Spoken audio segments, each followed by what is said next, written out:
Hi, second graders. Week 3. We finished Piper Green last week, and so I thought I would find a good picture book to share with you guys today. We're going to read The Giant Hug by Sandra Horning.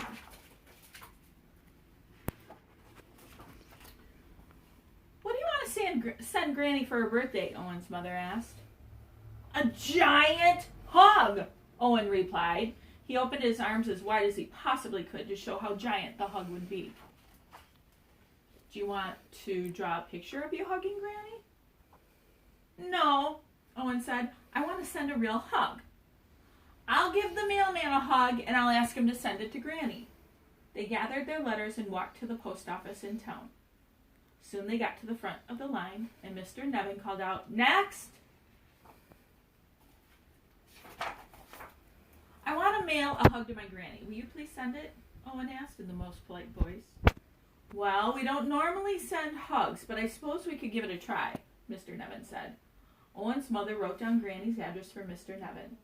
Owen walked behind the counter, opened his arms as wide as he possibly could, and he gave Mr. Nevin a giant hug. Please make the hug just as giant when you pass it on to the mailman, Owen said.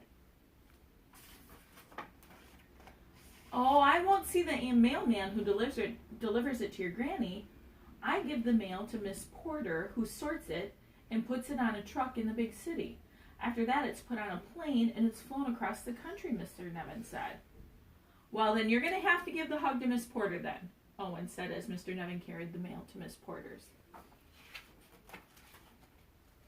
Mr. Nevin looked down awkwardly at Miss Porter as he handed her the mail and the address of Owen's Granny. He blushed and mumbled, here's the hug that has to go to Granny. Mr. Nevin opened his arms as wide as he possibly could and gave Miss Porter a giant hug. Miss Porter smiled as she sorted the mail, and just then the driver came to collect the mail bound for the big city. As the driver lifted the last heavy bag of mail, Miss Porter said, Leroy, one more thing. Someone is sending a hug to his Granny. Here's the address, and here's the hug. Miss Porter opened her arms as wide as she possibly could, and she gave Leroy a giant hug. Leroy laughed and said, now that's a piece of mail you don't see too often. Leroy whistled on the way to the big city. After unloading the mail, he checked the schedule to see who was driving the mail to the airport, and it read, James. Leroy found James in the break room eating his morning snack. Hi, James. I know this seems a little odd, but a hug is being sent through the mail to someone's Granny, and this is her address, Leroy said. So Leroy opened his arms as wide as he possibly could, and he gave James a giant hug. James cringed. He was not the hugging type, but he would do his job. That afternoon, James arrived at the airport. He asked a mail handler when the mail was being loaded into the plane. That mail was taken to a plane a few minutes ago, the mail handler said. James rushed to the plane where Captain Johnson was getting ready to board. Captain, a kid is sending a hug through the mail to his Granny. Here's the address, and here's the hug, James said with a grimace. James opened his arms as wide as he possibly could, and he gave Captain Johnson a giant hug. Well, now isn't that a grand way to start the day, Captain Johnson bellowed. When the plane landed, Captain Johnson walked to the airport post office. He saw Amanda standing next to the mail truck looking sad. Hello, are you driving the truck to the city, Captain Johnson asked. Amanda nodded glumly. Well, a hug is being sent through the mail, Captain Johnson announced. Captain Johnson opened his arms as wide as he possibly could, and he gave Amanda a giant hug. Amanda brightened and said, Thank you. She bobbed her head to the music as she drove. After loading the mail, Amanda went to find Chad, the driver taking the mail to Granny's town. Chad, a hug's being sent through the mail. Here's the address, and well, here's the hug, Amanda said as her face turned red. Amanda opened her arms as wide as she possibly could, and she gave Chad a giant hug. Chad chuckled and said, Finally, do you want to go dancing tonight?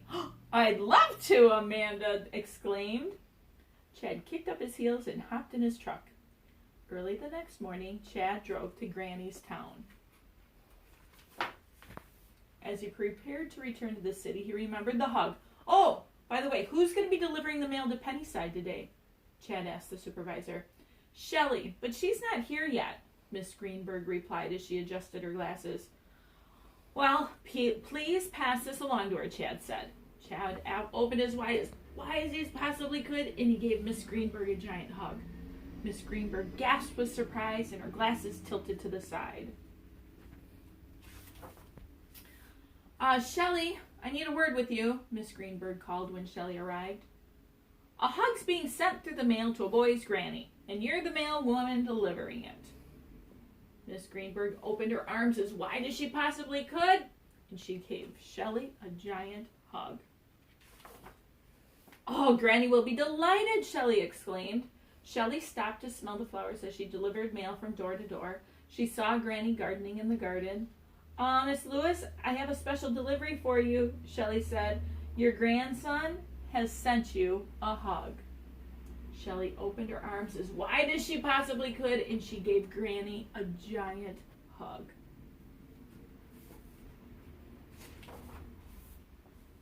Granny grinned and said, well, that's the most wonderful piece of mail I've ever received. You send that grandson of mine back a big kiss. And Granny puckered up her lips and gave Shelley a big wet kiss on the cheek.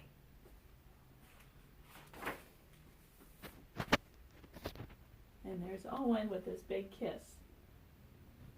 So do you think the kiss went back all the way through? All the way through all the mail carriers and the jobs? Hugs always make us feel better, don't they? Okay, so second graders, don't go hugging anybody right now. Remember, we have to 6 feet apart, social distancing, no hugs, but you can air hug people. Give people air hugs. Enjoy the weather, get outside, ride your bike. We'll talk to you later. Bye.